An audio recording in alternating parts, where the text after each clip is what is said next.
Radio, good afternoon everybody. Today I'll give a quick update on the recovery progress being made on our state highway network following Cyclone Gabrielle and announce work underway on 10 more Bailey bridges to restore access to some of the most badly hit areas. The weather brought by Cyclone Gabrielle closed 14 state highways at various locations, amounting to road closures totalling 1,346 kilometres. Crews have been working around the clock in difficult and sometimes hazardous conditions to restore access, and excellent progress has been made over the last few weeks. As of Friday, 1,229 kilometres or 91% of the affected state highways have now reopened for at least lifeline access. Bailey bridges are being successfully installed in some of the hardest hit areas. Most recently, 3 bridges were installed, allowing access to Gisborne and Wairoa, and communities north of Auckland in the Western Bay of Plenty. Work continues on 3 others. Today I can also announce that an additional 10 further Bailey Bridge sites have been identified and work is underway at 6 of them already in locations in Gisborne, Hawke's Bay and the Manawatu. We have enough stock and components available or on order for all of the approved bridge sites. Waka Kotahi is working with the New Zealand and Australian distributor of the modern equivalent of Bailey bridges that are manufactured in the UK to source any additional stock that might be needed.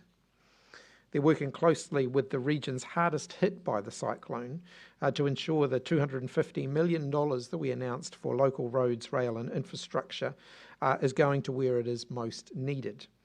That funding is available to councils through to the 30th of June. I want to acknowledge the extraordinary efforts of our road crews and the people on the ground who have been working hard to restore access. Waka Kotahi have advised that they're hearing from crews in the affected areas that they have been receiving abuse from motorists. While roadworks are frustrating, the extent of the damage is unprecedented.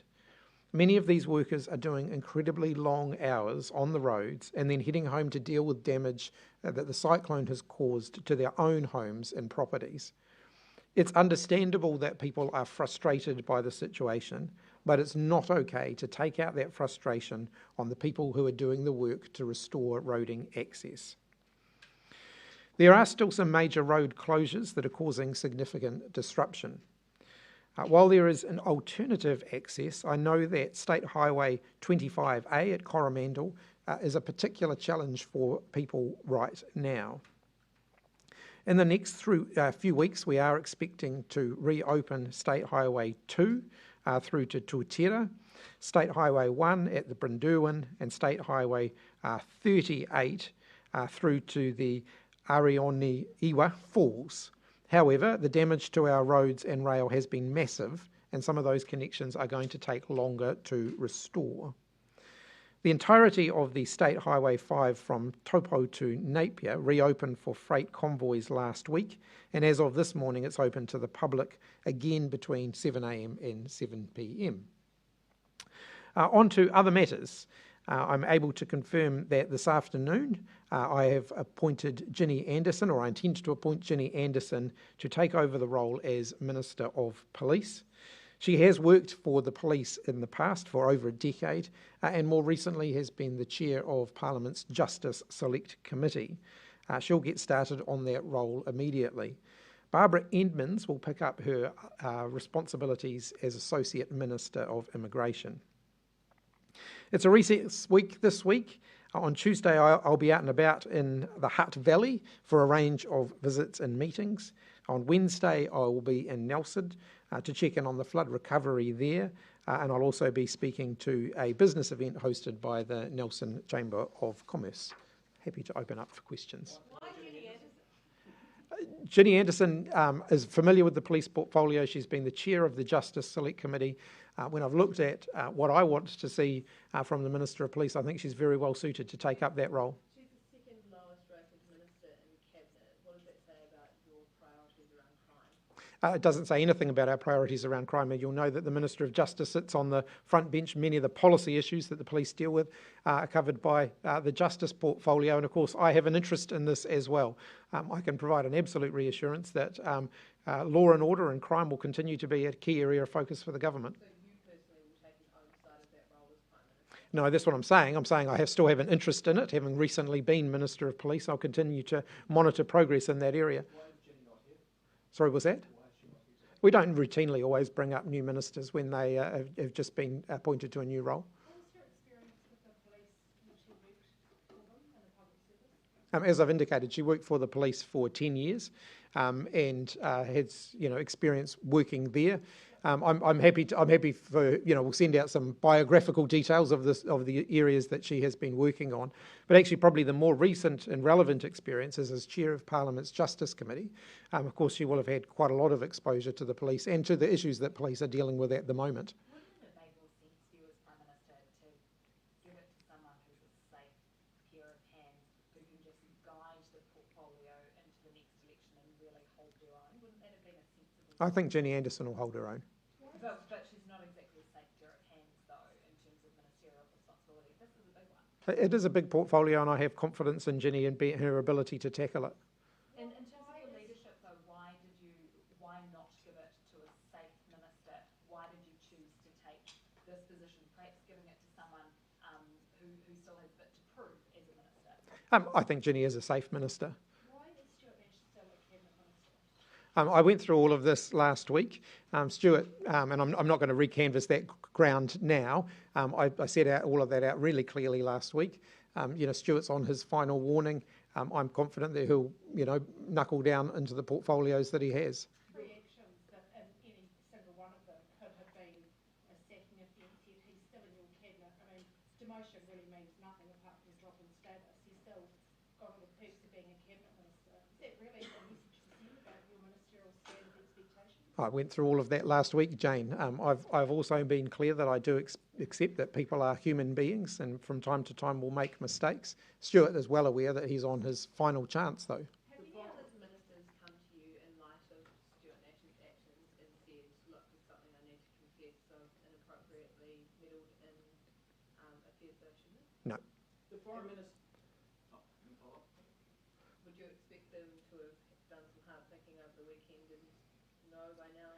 I made it clear to all ministers at Cabinet this morning that I want them to make sure that they are very familiar with the Cabinet manual, that they're very familiar with the conduct and the expectations of ministers and that they are living up to those. The Foreign Minister said that she is going to China. First question, she's not doing media interviews, so from you, what's she hoping to achieve over in China? What's the point of going? China's a very important relationship to New Zealand, and obviously travel between New Zealand and China has been quite restricted at a diplomatic level over the last few years. So it is important that we re-establish those, in-person opportunities to engage country to country. So I think primarily that's what Minister Mahuta will be focused on, is just re-establishing that in-person relationship after several years where we haven't been able to do that. And will she be raising human rights concerns that your predecessor has put on record? Our position has not changed. The topics that we continue to discuss with China have not changed just because we haven't been meeting in person for the last few years. And again, the opportunity to travel in person and to raise issues in person, I think, is an important one. This will be our first significant, in-person ministerial visit since the global pandemic. So it is an opportunity for us to raise a range of issues. And is she doing the groundwork because you're planning on a visit in the coming months as well? I certainly, as you will know, I certainly haven't taken off the table the potential for me to visit China at some point later this year. Should New Zealand be officially engaging with China this week, given Xi Jinping is about to visit Vladimir Putin in Moscow? Let me again restate our position. We are emphatically opposed to Russia's invasion of Ukraine. We are also very opposed to any suggestion that other countries might support Russia's illegal invasion of Ukraine. Our position on that absolutely remains. Just on China, Prime Minister, have you received an invitation from your Chinese counterpart to go and visit? I don't have an update on potential dates or the process around that today. There's been ongoing discussions around that, obviously. But obviously that comes months in advance, an invitation, so you have received that invitation to visit Beijing at some stage later in the year. I'm not announcing a visit today. There's still quite a lot of moving parts in terms of my international travel for this year, as you'll imagine, and so we haven't kind of locked down the program. And look, let's be frank, it's election year, so while there are some international obligations that as Prime Minister I will need to be able to fulfil, I'm also mindful that I'm going to want to be here in New Zealand a fair amount this year as well, and so we're just working through finalising what the international program for the year will look like. Should government agencies be hiring lobbyists to run what seem to be pretty standard comms lines? No. Should they be hiring lobbyists at all to interact with your government? Look, there can be some instances where bringing in some external expertise can be useful. So in a state of emergency, for example, where an agency is under a lot of pressure, needs to bring in people to help with communications in order to get work done, there might be justification for that. So there were agencies that brought in external help to support the COVID-19 response or to support the recent extreme weather response, and I'm not going to say they shouldn't do that. I don't expect government agencies to be, as a matter of their day-to-day business, I don't expect them to be employing externally consulted, external consultants to help them with their communications. And certainly, given that government agencies have more access to government ministers than just about anybody else, I don't expect them to be engaging the services of lobbyists. So, because the difference between consultants, which is sort of what you're referring to there, and lobbyists, which in this instance raised by RNZ, seem to be generating oppositional research on ministers in your government. Yeah. How is that appropriate? It isn't appropriate. Look, I'll certainly be talking to all ministers to remind their respective agencies that I don't expect them to be engaged in that kind of work.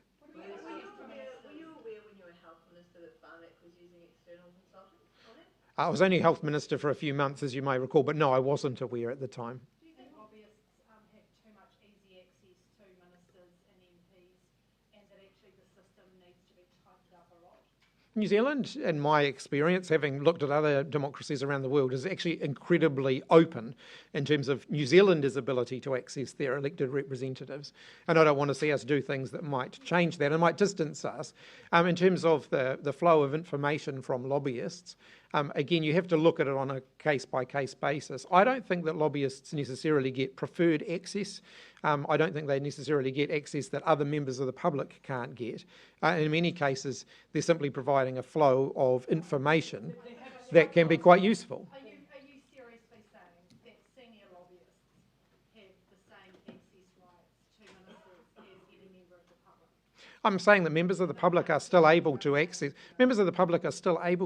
government ministers, and I think it's important that we continue to allow for those opportunities. It's a very different relationship from a member of the public who might have something that they need to talk to a minister, and a lobbyist with an established relationship with ministers, partly because of political relationships, and earning a lot of money off that and leveraging a lot of influence. Are you really saying there's no difference? I mean, that's... No, I wouldn't want to suggest that there's no difference. What I would want to say is that we're very open as a government and as a parliament. I think that's a good thing. I think that lobbyists can play a positive role in the functioning of democracy, particularly where they help people who find it difficult to navigate the political system when they provide avenues for them to do that. I think it's important that Parliament and government continues to work hard to ensure that those who don't have means, don't have that ability to access that, to have other ways to be able to access the democratic process. And I think that we should continue to look at how we can improve that. In what way? Well, I think if you look at Parliament's processes, for example, just at a very simple level, things like select committees moving to a more digital environment has actually opened up that opportunity for people to participate in that part of our democratic process much, much more than was available before. Parts of the political system that deal with lobbyists and the interaction between ministers needs to be tightened up. I think the key thing is transparency. One of the reasons we're having this debate is that it is relatively transparent at the moment, and I think that that should continue. OIAs, and a lot of work, it's not just there. I mean, it's not really that transparent, is it? Look, we've always, I remember being relatively sympathetic to a bill that was brought before the Parliament during the tenure of the last government around making lobbying more transparent. And one of the things that, and I certainly wouldn't rule out more work in that space in the future, because I think, it's a legitimate debate to have. One of the things that becomes really challenging, though, there is where you draw the line and how you define it. Because I'd hate to see a situation where, say, a tradesperson wanting to meet with their local member of parliament to complain about the regulation in their industry had to register as a lobbyist in order to be able to do that. And that was that was a very real scenario that got raised during that. So, well, they are making money. If it's their vocation, it's their occupation. Or where they use a peak body, say, the master builders or master plumbers or master electricians. I don't want to stop them being able to participate in the process or make it more difficult for them to be able to participate. So it comes down to that question of how do you not discourage the positive things whilst ensuring we're getting more transparency so that people can see what's happening. And I'm certainly open to, future change in that area. What about at the very least a stand-down period between having access to cabinet and cabinet decisions in ministers and before going into the lobbying system? I think one of the challenges around that is, everyone's entitled to earn a living, and former members of parliament are entitled to earn a living. It's not a job that I would take up after leaving this place, but, I think we do need to be careful that we're not precluding people from paying the bills.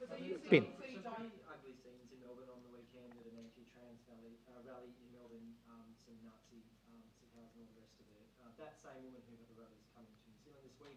What preparations is New Zealand taking, and is the government seeking to block the woman from entering New Zealand? In answer to the last part of the question, obviously there's a process that's being worked through at the moment, and I don't want to comment on that process while they're working their way through that. Obviously, I condemn people who use their right to free speech to do that in a way that seeks to deliberately create division.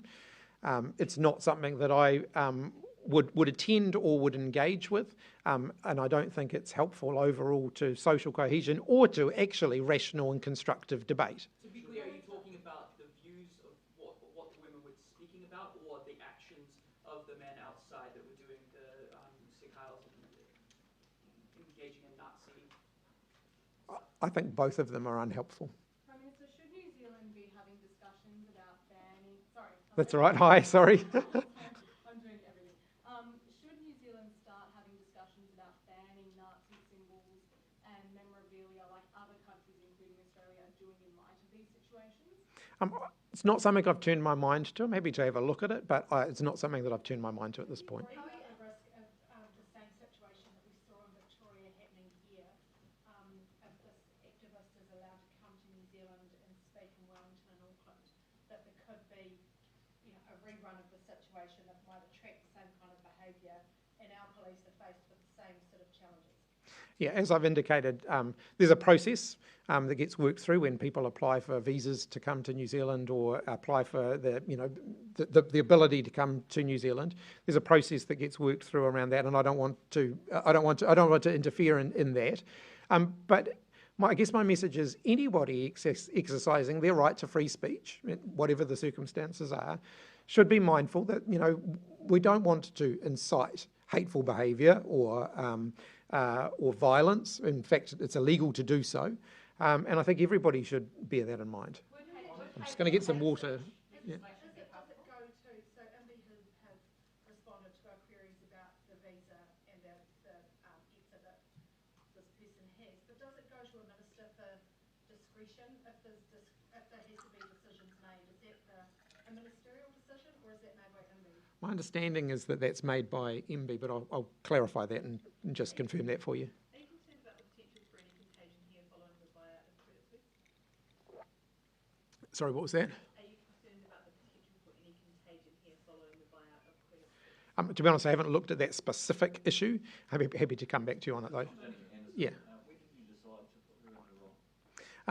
I had some, as I indicated, I had a few conversations with ministers over the weekend. I've been pondering that carefully, just thinking through the best person to do the job. I have absolute confidence that Ginny will do the job very well. What ministers did you consult with? I'm not going to go into any internal conversations that I've had about that. Well, just on Ginny Henderson then, have you given her any priorities, any focus areas to look at? Obviously, it's not a long time that she'll be in the portfolio, so any areas, given your interest in the role, that you're pushing through?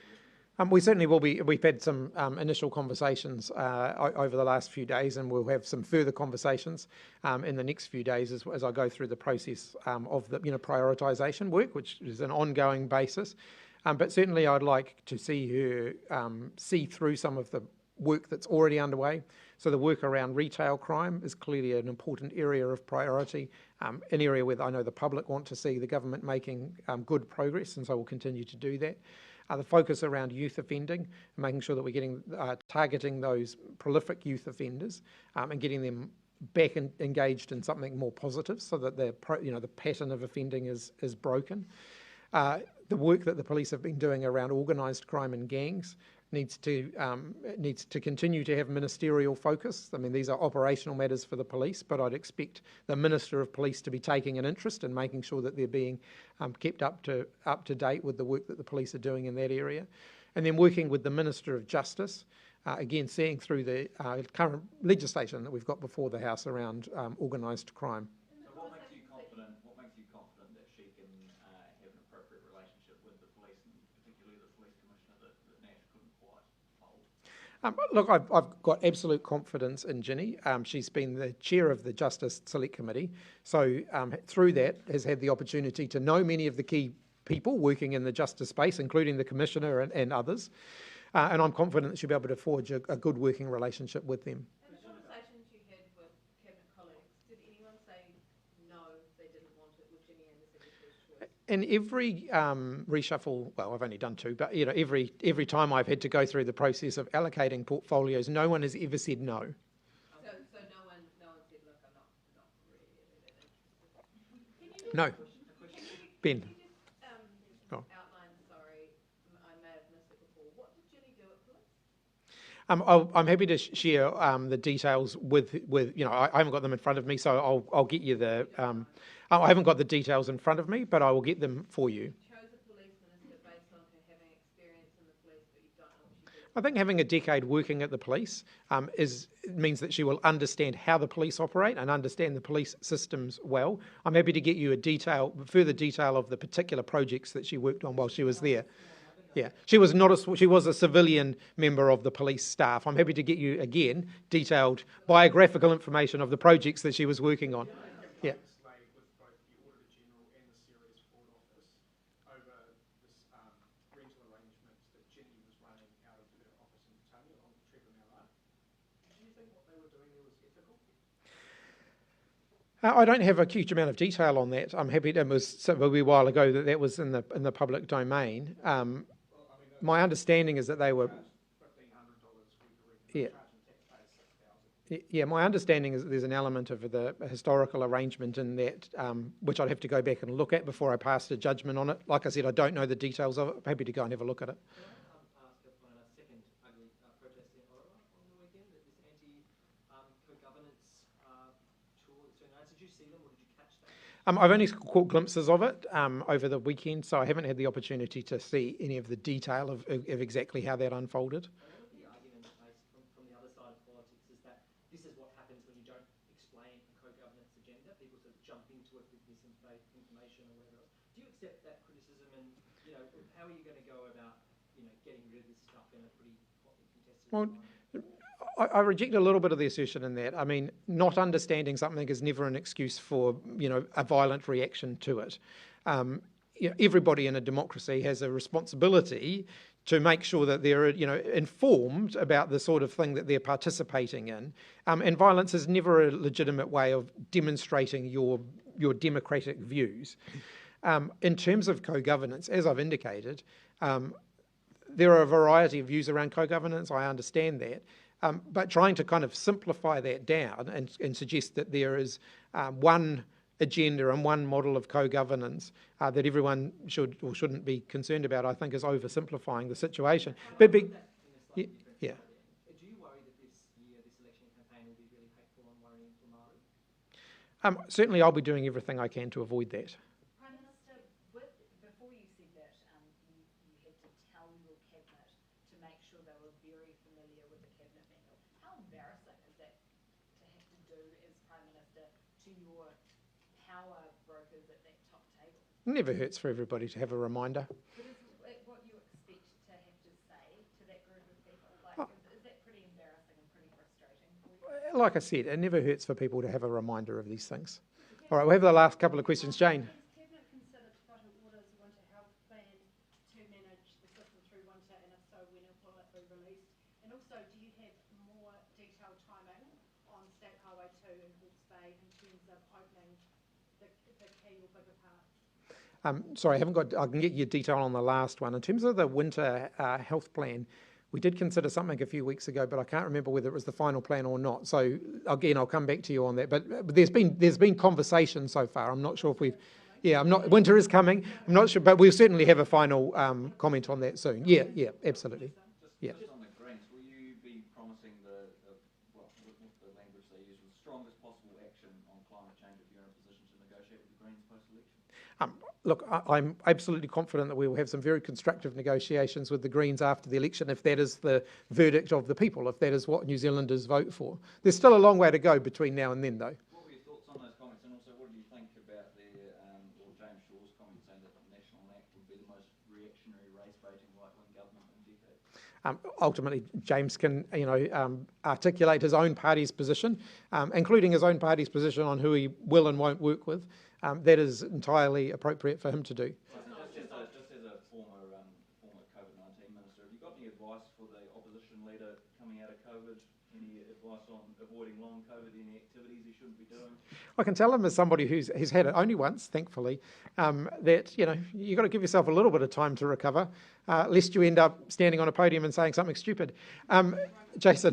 Just continuing the COVID theme, you said that ministers would be looking into a number of different COVID initiatives, such as the isolation period. I think it was every month. Have you had any advice thus far, or when is the next time that you're considering whether the isolation requirement needs to be dropped from 7 days to 5 or less? We are due to consider that again before winter. So actually, now that you've jogged my memory, thank you. In answer to the previous question, yes, no, we are due to consider that again before winter, and we haven't done that yet. When's before winter? That's a long time. I think it's also in the next few months. right. But I mean, sure. What's the difference between now and say when a couple of months ago in terms of the COVID front? Why would you wait so long if things haven't materially changed, or they have? Well, we consider it every couple of months, issues like isolation periods and so on. And so we did that recently, and we announced the result of that, which was to continue the isolation period, and we're due to consider it again shortly. Last year, though, you had the Health Minister and the Director General basically begging New Zealanders to put their masks on because the COVID plan came out so late that we were already in the thick of it. Cases were through the roof. Everyone was having to isolate and stay home. How are you going to make sure that that doesn't happen again this winter if you're only to reconsider it, at some point before winter? Why not consider it now, before winter, so before it gets out of hand, the plan is ready to go? Yeah, look, I'm confident that we'll be able to do that in a timely manner. I wasn't aware that the question was going to come up, so I don't have a specific timetable for when the decision will be made, but I'm happy to get you a more exact timetable of that. But it is imminent, like within the next couple of weeks, I believe, but I just don't have it with me.